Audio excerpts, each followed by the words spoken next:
Hey, Glovelies, and welcome back to Glove Actually. I'm Courtney. I'm Hallie. And I'm Melissa. And this week's episode will be our last of 2025. So we are going to talk all about 2025 as a whole this week. But as always, if there's anything you want to hear us talk about on the podcast in the upcoming year, be sure to leave it in the comments and be sure to follow us on Instagram, TikTok, and subscribe to the Glove Actually podcast on Spotify. And be sure to turn on post notifications to stay in the loop when we post new episodes every Wednesday. All right, Lovelies, let's kick things off as always with our Pookies of the week. Melissa, who is your Pookie of the week this week? This week, my Pookie is Ryan Helsley, who is formerly of the New York Mets and before that the Cardinals. We signed him, the Orioles signed him this week. We signed him for 2 years to the tune of $28 million. If you listen to our episodes, Boom Boom Birdland and Adley's Intern, you know that this was my cry out to the universe that we would get a solid closing pitcher for the upcoming year, since we don't really know what's going to happen with Felix Bautista. And it seems the universe has spoken through Mike Elias and has made that happen for us. So I'm really looking forward to see what Ryan brings to the team in 2026. Welcome to the Orioles, Ryan. I definitely thought that was a good move for sure. Like you said, we've talked about this ad nauseum. The Orioles needed a good closer, so I definitely think this was a good move. And so, Mike Elias, you may have earned a point there. I know. You earned some brownie points that puts you at 1.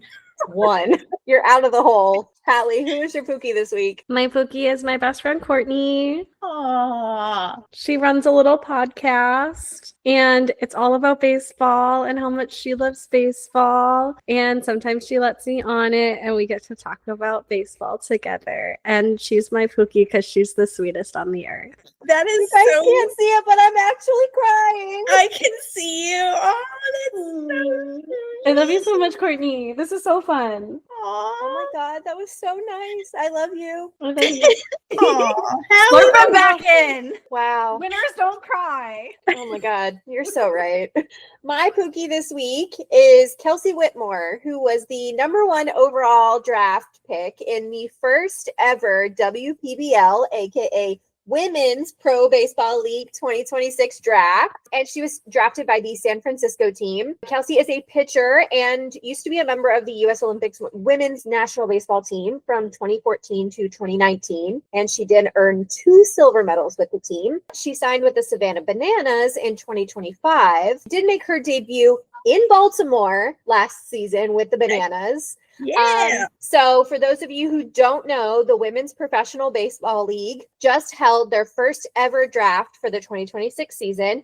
They drafted players to 4 different teams: Boston, New York, Los Angeles, and San Francisco, who was lucky enough to scoop Kelsey. So huge congratulations to Kelsey for, again, being selected as the overall #1 draft pick. We are very, very excited to see what you'll do with the WPBL in 2026. All right, Lovelies, we want to hear from you. Who is your Pookie of the week this week? Let us know in the comments and be sure to tag your Pookie if you can. All right, Alexa, play Auld Lang Syne. Oh my God. It is the last episode of 2025. We're going to be taking the next couple weeks off to enjoy the holiday week with our families. And then we will be back in 2026. We've got a lot of really great content kind of planned for you guys. So we're really excited. We're going to be recording some more before the year is over.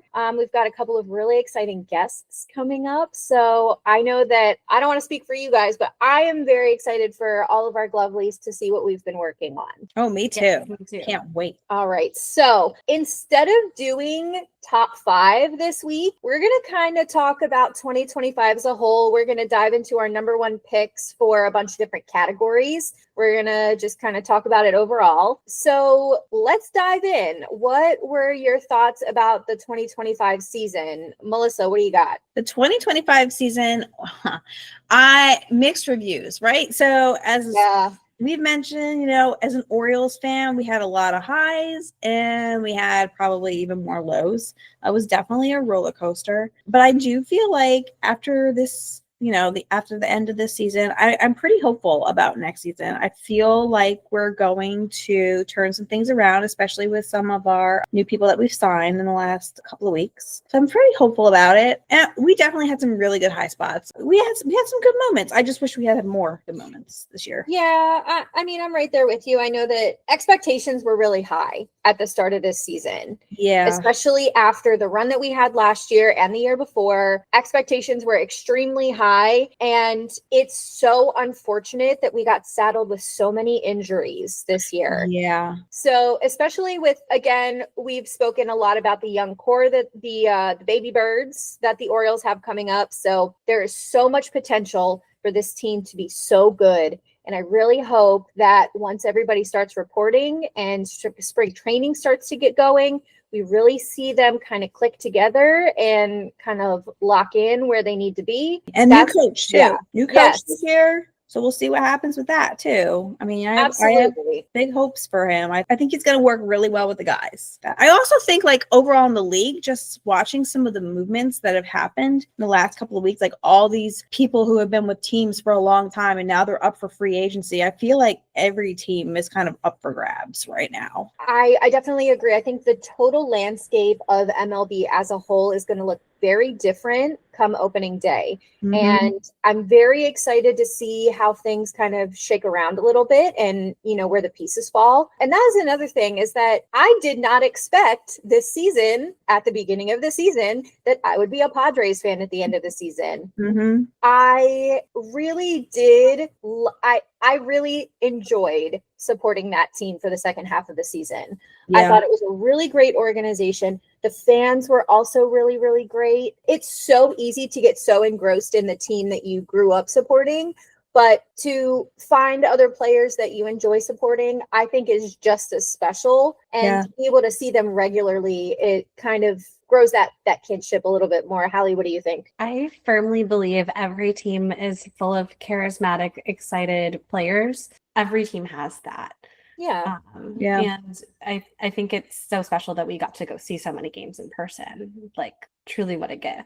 That just means you're there for the game. You're there for the enjoyment of the game, and you're not so invested in your team that you just want every other team to Exactly. I am here for the love of sitting outside and drinking a Diet Coke and eating as many hot dogs as I can fit in my guts. And watching all the men who tuck their pants into their socks. Exactly. And consuming your favorite soft serve ice cream. Mr. Softy.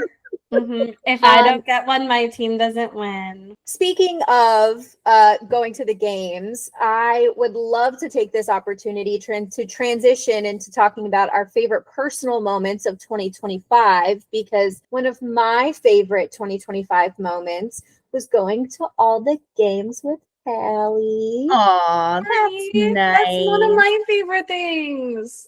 Oh my God. We went to a game for my birthday. We did. So we went to games for Hallie's birthday with to see the Guardians with our friends Shane and Caitlin. And then we went to the Rays series in June. Mm-hmm. And then we went to the Rays series in July. And we went with my dad. Mm-hmm. For your birthday. Oh, nice.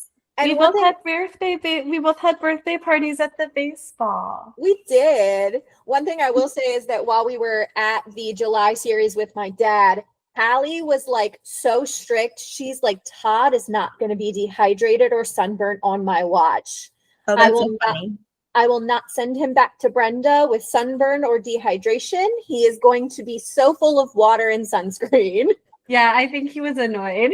Honestly, no, he wasn't. He was grateful for the care. I hope he liked being fussed over. And Todd, I will do it again. It's true. Also, obviously, one of my favorite moments of this year was starting a podcast with you guys. Yes, definitely. It was like a nice surprise. It just kind of came out of nowhere, honestly. And it's become such a big part of my year. I know. I don't know if I've said this on the podcast before, but this podcast was Hallie's idea. Woo, Hallie. It was. She was like, you need to have a podcast and you need to yap about all of this. And then we were starting to talk about it as a joke. And then we were like, And then no, it became real. it became very real. Yeah. And then I was like, okay, I think we need to write all of these ideas down. And then her original ideas were Pookie of the Week. That is a Hallie idea. And then Who Do You Hope Has Fun This Week is also a Hallie idea. So once we kind of had like the general structure, and Melissa, obviously you and I met through Instagram. Mhm. And that's like another big thing this year was having my Ryan O'Hearn fan account, is making so many internet friends, and Ryan O'Hearn following my Instagram account. Yeah, that's huge. Like, no offense, I think that might have been the best day of the year for me.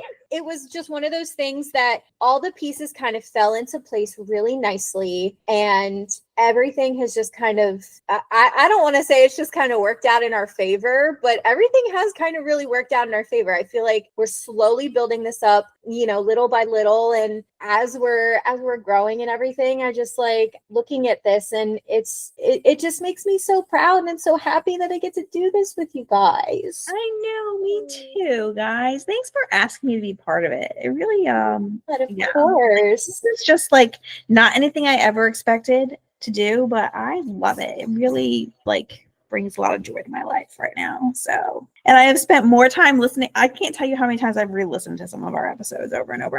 And just think like we're funny.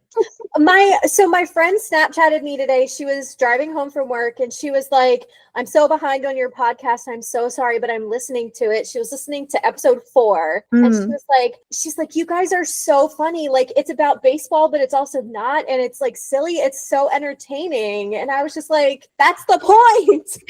Yes, that's the point. We're just trying to have some fun and talk about some of our favorite things. Like balls and bats. Oh, yeah. And fake daddies. Uh-huh. Thick daddies with balls. Does anybody else have any favorite personal moments of 2025 before we move on? I was just gonna say, yeah, mine was definitely starting my Orioles account too. One of mine, it was not something that I ever really anticipated doing. I did it because I felt like the season was going into the crapper pretty early, and it felt like we needed a positive voice out there. So I created that account just to try and be a positive, funny voice, and it kind of really just snowballed into, oh, now I have some new friends like Courtney and Allie's intern, and Boom Boom Berlin, Justin, Jackson Holiday fan page, who will come on at some point. That was exciting. And then it snowballed into this. So, yeah, I just really am glad I made the decision to do that at the beginning of the year or the season. And again, connecting with so many other Orioles pages has just been so delightful. It has. And I connected with a lot of Padres pages too. So, I mean, obviously we just did an episode with Orioles content. We also did one with Oriole Fanatic, and we've got tons of other Orioles pages. There's a Cedric Mullins page that I chat with all the time. There's also, there's a Manny Machado fan page that I chat with a lot. She is so nice. And a lot of the like Padres like aggregate accounts, the Padres region. There's like a group chat with like a bunch of the Padres pages. I think it's like called like Friar Talk or something. But all the Friar Talk people, you guys are amazing. And I really enjoyed interacting with all of you. I would say the baseball fan pages are very welcoming, and they're very supportive, and they're loyal from what I have noticed. Yes. I love that community so much. I really enjoyed being a part of it. That is another thing that I noticed after, starting my account. I was like, the community we lift each other up because we have no other choice. Yeah. So just getting that kind of visibility has just been really fun.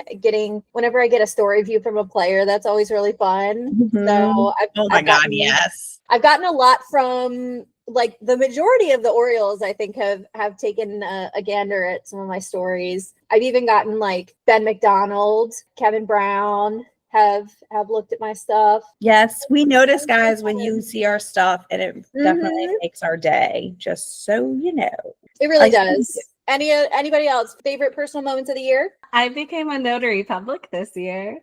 She did. Yes. Oh, look Yeah, at you. I have. She did it just for the plot, just so everyone knows. I literally did it just for the plot. Now that we've talked about some personal moments, I am going to ask you guys, what has been your favorite podcast moment? I know for me, I think one of the most thrilling things for me was launching our first episode. But a few weeks ago, I posted on Threads on my own personal account, and I was like, hey, I have a silly, fun little baseball podcast. Would anyone like to listen to it? And I don't know why Threads is like this, but the most random things will just kind of take off, and they will get put in front of the right person, especially for trending topics. So this was shortly after the World Series. Again, I don't know how this all just kind of organically happened, but I literally saw our following on Instagram double. It overnight. was crazy. I was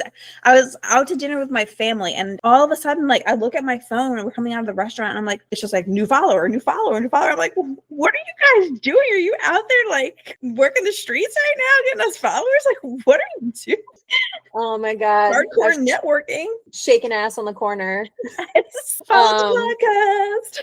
Yeah. So I know that over the last few weeks, we've seen a huge influx in new Glovelies that have joined us on this journey. And I'm very grateful for all of you who are now just joining us. And, you know, those of you who have been there since the very beginning, we are also obviously very grateful for you. But just seeing the impact of one post, that was so crazy to me. And so something I am going to mention now is, so next year we are going to be debuting a divisional series roundtable. And basically what we're going to do is we're going to go division by division, and we're going to get one fan from each team to kind of participate in a roundtable discussion for all the things we're looking forward to in the upcoming season. And something that's not something we would have been able to do had it not been for that thread taking off. Mhm.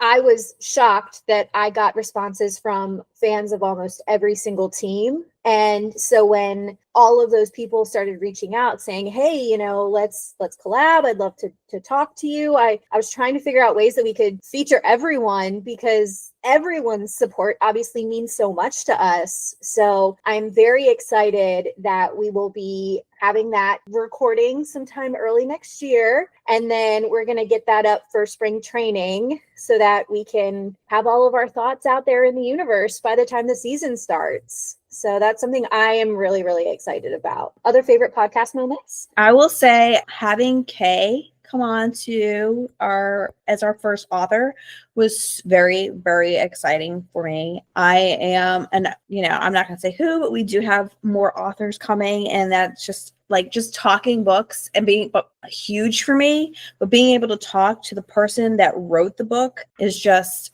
next level. Like, I cannot even describe how much joy that brings me to be able to talk to actual authors about their books. Like walking around Willy Wonka's chocolate factory with Willy Wonka. It really is. And I will also say too, I think the other high moment for me was the first episode was great, but I think my other favorite episode is actually the walk-up song episode, because I think I felt more comfortable recording at that point. And I feel like we had found a groove already at that point. And that episode is just fun. Like, I just love listening back on that episode every now and then when I'm like, I just want something to listen to in the car. Even my daughter likes listening to it in the car with me. Oh my God. She's like, can I listen to your podcast? I'm like, absolutely you can.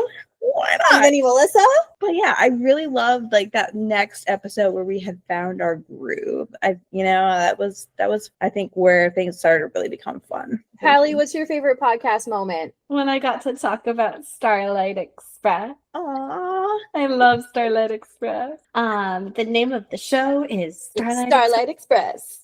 We had a Glovely reach out to us who is someone I interacted with via Threads. His name's Daniel, and he reached out and he was all about Starlight Express. So so funny. You have a kindred spirit out there somewhere, Hallie. You're not alone. Yeah, it's because I'm not the only one on this earth with taste. Clearly. Oh my But god. once again, this has been such a joy to be able to do this, and I know that there's so much more to come next year, but just having this little kind of intro to it and having the off season to kind of explore our voice as a podcast has been really exciting. So thank you guys.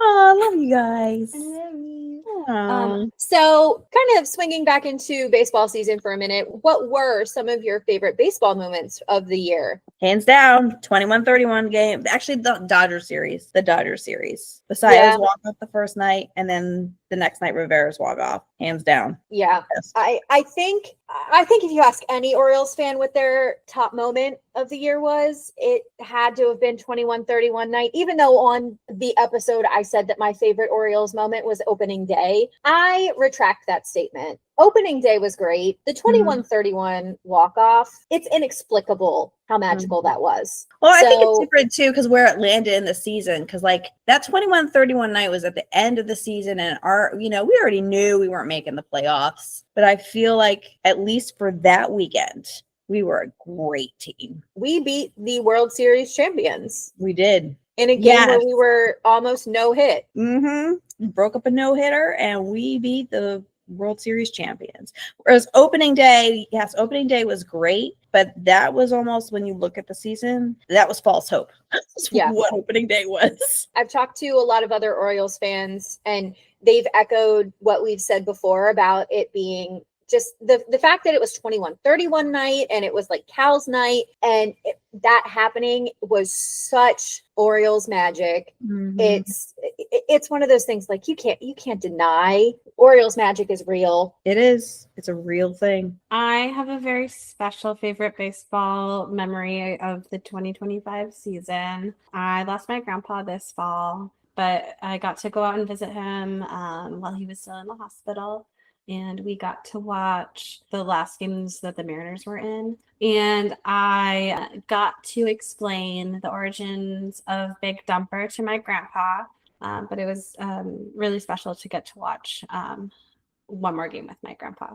That's really nice. Yeah. I love that. I'm sorry, that was really sad. No, it's not. It's a great moment. Yeah.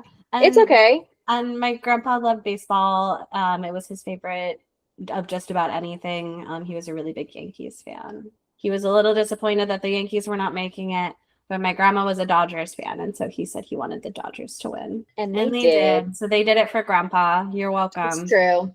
So to pivot slightly, let's talk about some silly moments that happened this year. What was everybody's favorite silly moment of the year? There were quite a few. I've got such an iconic silly moment. Gloveleys, you know how much Courtney and I love Wicked. And the last few weeks, a new Wicked meme has come out of the ground to bless us. Now that because of the full moon, I'm certain. But Madame Morrible, flip it around. Wicked Witch. It's the funniest thing I've ever heard in my life. Michelle Yeoh, I love you so much. You are a perfect Madame Morrible. And anybody who has something mean to say, you're my enemy now. Oh my God. Another one of my favorite silly moments of the year was a baseball moment. And we all know I love Ryan O'Hearn. The hot mic. The hot mic moments. It was unlike anything I've ever experienced before.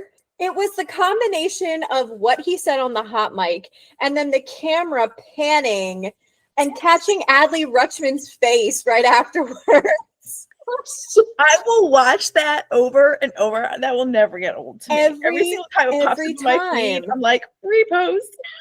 Also, speaking of Cynthia Erivo, every time I see the video of her talking about the thong song, that will get a view from me from beginning to end. Oh my God. And not just that, she will send it to at least 3 of the group chats that I'm in with her. Yeah. Everyone needs to watch it every time I see it because it's that good. That is too funny. Oh my God. Why do you need to sing like that? Why? And this is going to go on for Away. a minute or two. Oh my god. I'm gonna You can't tell me that combine. that's not a good vocal because it is a good vocal. I like the way. I don't think you heard me. We heard you. That's my favorite I part. like the way. ASCAP's gonna come for us. Be careful. Oh man. All right, Melissa, favorite silly moments. I thought about it and I'm gonna ditch my notes and I'm gonna combine baseball with personal. I think one of my favorites was throughout the year when we were going to the games. I posted about this before on my Orioles account, but my son does this thing where, when the players up to the plate and they do charge, my son will scream charge. And I mean, it's not just like it's like he sounds like a pterodactyl. He sounds like a pterodactyl when he does it. Like And oh yes. And he starts low and he gets higher pitched as he goes. Excellent. And oh Like yeah. progressively higher. Oh yeah. At first it drives people nuts around us. They'll turn and they'll look at us and they're like, who are these people with this fucking kid? But what happens is when he does it, whoever's up to bat gets a hit. And it's usually a good hit too. So it's like a superstitious thing now. Like we encourage him. And we're like, go ahead, do it. And sometimes he'll do it and sometimes he won't. But we went to, it was the Father's Day game. The people who were sitting around us, like every single time they heard charge, they were encouraging him to do it because they knew that the player was going to get a hit when he did it, which kind of really cracked me up. I was like, oh, thank God.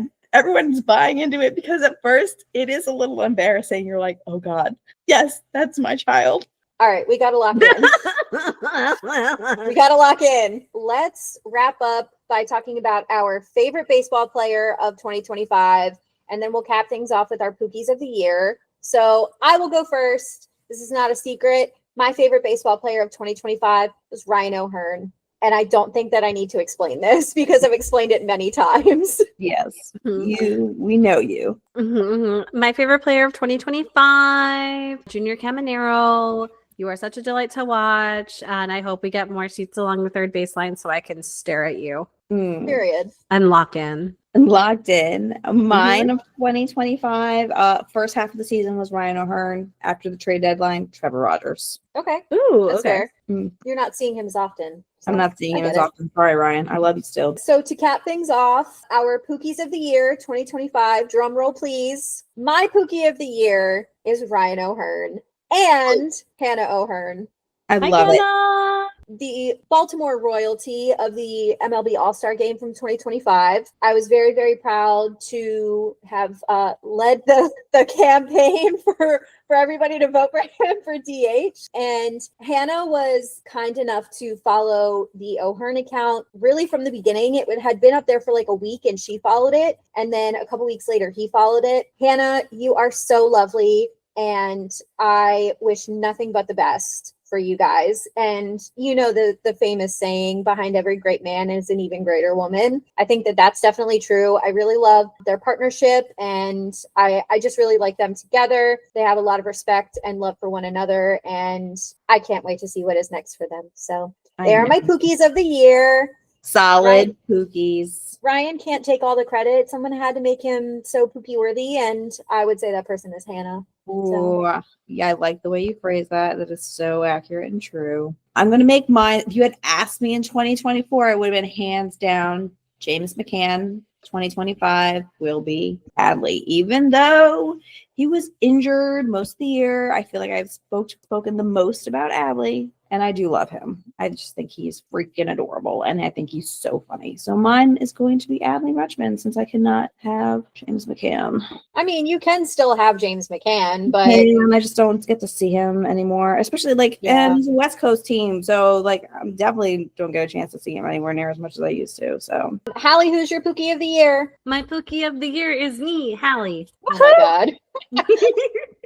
Why are you your own Pookie of the Year? Because I am such a delight and I am the sweetest, most beautiful angel on the earth. And I am so happy I get to talk about baseball and be a gift to the listeners' ears. The self-proclaimed personality hire of Love Actually. What am I if not the personality hire, though? Every workplace needs one. Oh my god. I love you guys. I know. This This is so is so fun. fun. All right, Lovelies, what did you think of our top picks of 2025? What are your thoughts? Let us know in the comments. We would love to hear from you. And as always, Lovelies, before we wrap up, we are going to leave you with some very special recommended media for this week, brought to you by our very own Melissa over at No Regrets Reader. Take it away, Melissa. All right. So for this week, since it is our retrospective episode for our 2025 and our first season,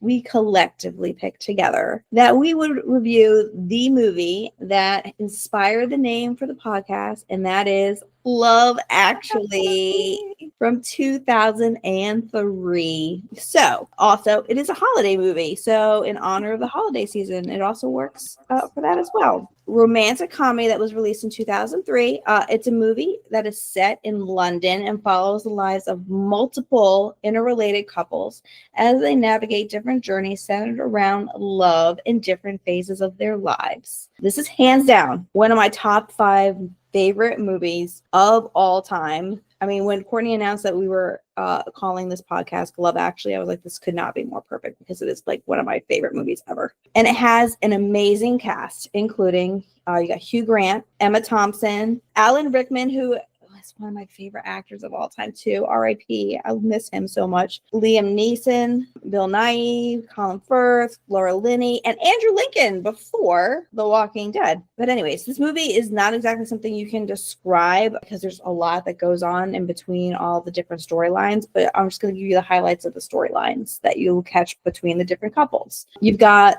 the recent widower, who is Liam Neeson, who is trying to find a way just to get through the day. Then you have the perfect, cute little stepson who's in elementary school and figuring out his way around his very first crush. You have a guy who's desperately in love with his best friend's new wife and is trying to get over that without making any huge missteps, and that's Andrew Lincoln and Keira Knightley. You've got a guy who just got cheated on, is secluding himself in the country to get over heartbreak and finds new love in his housekeeper. That's Colin Firth's character, and even despite the fact that they have a huge language barrier. There's a married couple, that's Alan Rickman and Emma Thompson. They seem to have a happy marriage, but that marriage is challenged when he finds himself attracted to his assistant at work. You have a woman who's desperately in love with her coworker, but she doesn't have time for a relationship because she's too busy focusing on her mentally ill brother, and that's Laura Linney's character. You have the aging rock star that is seeking popularity with his fans in a last-ditch effort to avoid irrelevance. You got a wannabe playboy that travels overseas to America because he's dying to experience sex with American women, which is a hilarious storyline.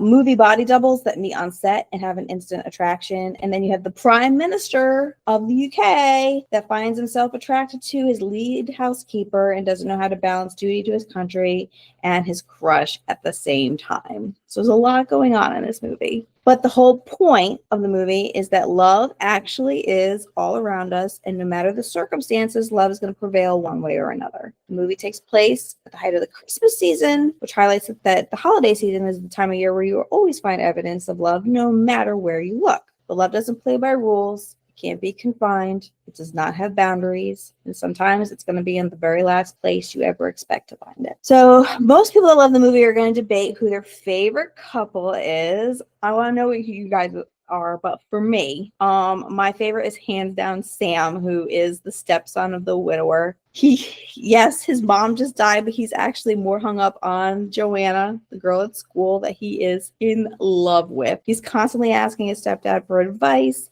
and he does anything to get Joanna to notice him, including joining the band for the school Christmas play. And their pivotal moment, I love it so much. It's like one of my favorite scenes of the movie when Joanna sings, "All I want for Christmas is you," and then she points to him. It is like the cutest thing ever. I love that part. And then after that, he chases her through the airport to tell her that he loves her. It is just like so adorable. I'm just curious, like for you guys, who's your favorite couple in the movie? Mine are the body doubles, who I can't remember the actress that plays the girl, but it's Martin Freeman. Yes. They're my favorite. But the other thing that I do want to shout out from this movie is the Christmas pageant. One of Emma Thompson's kids. That was more than one lump stub present at the birth of Jesus.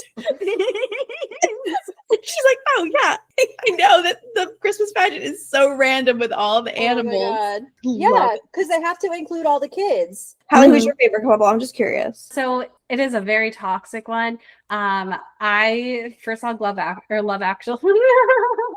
I first saw Love Actually right after I saw Chicago. So like the Alan Rickman, Emma Thompson, Catherine Zeta-Jones storyline is very compelling to me because It's not Catherine Zeta-Jones. who is it? It's not That's Catherine not Zeta-Jones. Some random. Catherine Zeta-Jones? No. Yes, it is. No, it's No. not. I It's not. swear to God, it's Catherine Zeta-Jones. No. Who is it if I'm not? going to invite you to I look think- it up. What do you mean? It's not Catherine Look up my Zeta-Jones. crotch. What?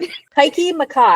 Okay. And you're telling me that you're telling me that's not Catherine Zeta-Jones. Yes, correct. Uh, Mind blown. You learned something new today. Yeah, I thought it was Catherine Zeta-Jones. No. It's okay. Do you want to change your answer? No, because that's still my favorite storyline. And like, just because it's not Catherine Zeta-Jones doesn't mean I don't still love it. Mm. Do you want to start over and say that again? I love you, Catherine Zeta-Jones.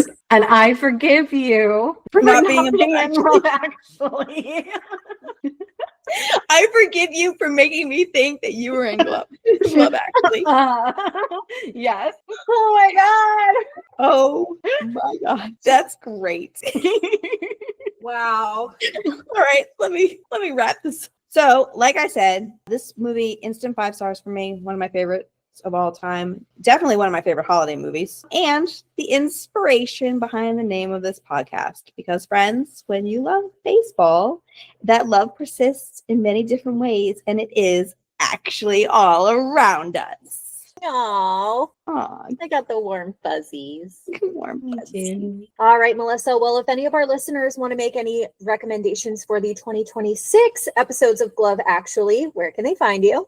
They can find me on Instagram and Facebook at no_regrets_reader. Hit me up. I love the Rex, and it's the new year, so you might as well kick off my TBR and get me going. All right. Well, Glovelies, that's going to do it for this episode and this year of Glove Actually. Once again, I would love to thank you from the bottom of my heart for listening and taking this journey with us thus far. And be sure to follow us on Instagram, TikTok, and subscribe to the Glove Actually podcast on Spotify and Apple Podcasts. And be sure to turn on post notifications to stay in the loop when we post new episodes. Like I said before, we are taking 2 weeks off for the holidays, but don't you worry. We will be back in 2026 with tons of new content. So, ladies, what are we looking forward to the most next year in the world of baseball? Who do you hope has fun next year? I am really looking forward to the Orioles home opener because they're playing against the Twins for their season opener. And if everything goes to plan properly, Courtney and I will be at one of the games. Woohoo! Cross Yeah. our fingers that everything lines up. And if everything like really lines up, Melissa will also be there with us. And Oh, we yeah. will get to watch baseball together. That would be amazing. Let's hope so. So I know. hope we have fun next year in baseball. I know we're going to have fun next year. Hell yeah. Hell yeah. So what about you? I hope that all the 2026 Baltimore Orioles have a great year. I know this past year was really rough for you. I know there are fans out there that have been rough, but know that there are some out there that are still loyal, including us. Still love you and have faith in the upcoming season. And I just want you guys to know I've been fans of sports teams before in the past, but this team has really shown me what it is to truly love a sports team. So I hope you guys have a great rest of your 2025, and let's get ready and just do some great things in 2026. Hell yeah. Period. I also hope that the Baltimore Orioles, as well as the San Diego Padres, have a great 2026 year altogether. But most importantly, I hope all of our Glovelies have a great 2026. We are so grateful to have you here with us, and we can't wait to meet even more of you next year. And I am very, very excited to see how we continue to grow with this podcast. Obviously, this is baseball based, but this is more so based in our fandom. So I hope that all of you have a wonderful holiday season. I hope you all have a great new year, and I hope you all have a wonderful and prolific 2026. All right. Well, this has been the 2025 season of Glove Actually. I'm Courtney. I'm Hallie. And I'm Melissa. Thank you so much for joining us this year. Have a great holiday season, Glovelies. And as always, be kind, keep it cute, and stay lovely.